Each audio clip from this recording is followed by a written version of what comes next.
Wasn't robust. To discuss, we're joined by Treasurer Josh Frydenberg in Melbourne. Treasurer, good morning to you. Thanks for your time today. You okay, buddy? You seem morning, a little Karl. down in the dumps. There you go. I think I'm feeling pretty well, Karl. I've got a big battle on my hands in my local electorate, but I've been encouraged by the positive response that I've received over the last couple of days at pre-poll. Just looking more broadly with the party, it seems like, nothing is landing at the moment. What can you do to turn it around at this stage, or is it too late? Well, Ali, there's over a week to go to election day, and I don't need to remind you that in the lead up to the last election, a lot of people were writing off our chances, and the Australian people did something very different on election day, and we were re-elected. We've got the economic plan to create more jobs, to see small businesses thrive. The Prime Minister, I thought, gave a very strong account of himself yesterday in the debate, and he put forward a compelling case. So if that was so compelling, the economy. So if that was so compelling, then and we've heard these arguments from him during the entire campaign, why isn't it resonating, and why aren't people listening, or why aren't people being drawn to that?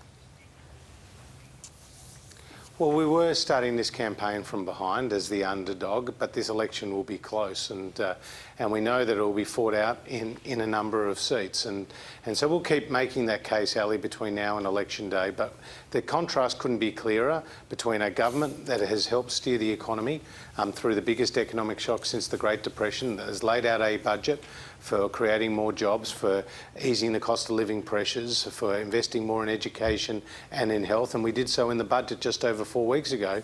And Anthony Albanese, who, as you were pointing out to him just a few days ago, that he always has to be surrounded by his shadow ministers. He doesn't know the unemployment rate, doesn't know the cash rate, and now is making policy up on the run about wages increases. But it's working.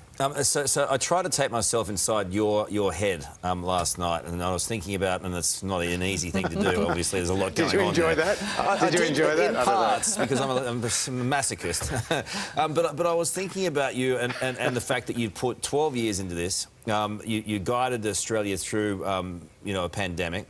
I guess there'd be few people, actually, who work harder than you in Parliament. You've said everything you can about the opposition, and it still looks like they're going to beat you.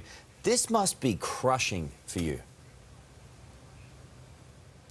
Well, I'm just going to work every day to election day and hopefully beyond to serve my local community, to serve the Australian people. But Karl, to be very honest with you, I don't see my job as Treasurer of Australia about achieving a headline unemployment rate or a headline growth rate or an inflation rate. I see my job as about serving the people behind those numbers, and I'm being stopped by small business owners, by family members in the streets in my electorate who say, thanks for JobKeeper.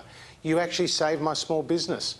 Or you help keep my family in a job. And now to see Australia coming out of this with a stronger and better performance in all major advanced economies is a testament to that economic management. And when I meet families who are beneficiaries of drugs that we've listed on the PBS, which we can only do because of a strong economy, that is what makes my job all the more real, and that's why I'm committed to doing it. And to be honest, that's why I went into politics in the first place. Australia's a remarkable country, and it gave my family, Karl, an enormous opportunity. My father's parents came from Poland. They came in the 1930s, they moved into the electorate of Kooyong. They're not alive to see it today, but their grandson is holding Menzies' seat. Their grandson is the Treasurer of Australia. That's what makes this country great, that anyone can be what they want to be. And I want to create those opportunities for other people across the country, for the next generation, and that's why I went into politics in the first place. So that must hurt even more than the fact that you could lose your seat and won't have that opportunity potentially. Well, Ali, I'm obviously striving to win my seat, and I have been encouraged by what I've heard on the ground. And the people in my community have a very clear choice. They know I've worked hard, as Karl has said, every single day for the small businesses, for the charities, for the families in my community, but I've also been the Treasurer of Australia. I've got the detailed plan, the government's got the detailed plan to take us forward. I'm up against the so-called independent, who's a former long-standing member of the Labor Party, something they sought to conceal from the community, and they're asking the community for their vote, but they're not prepared to tell the community how they will vote in the event of a hung parliament. That's the clear choice people are facing. What will you do if you lose? again, I'm not contemplating that. I'm striving, working hard to win. Tennis?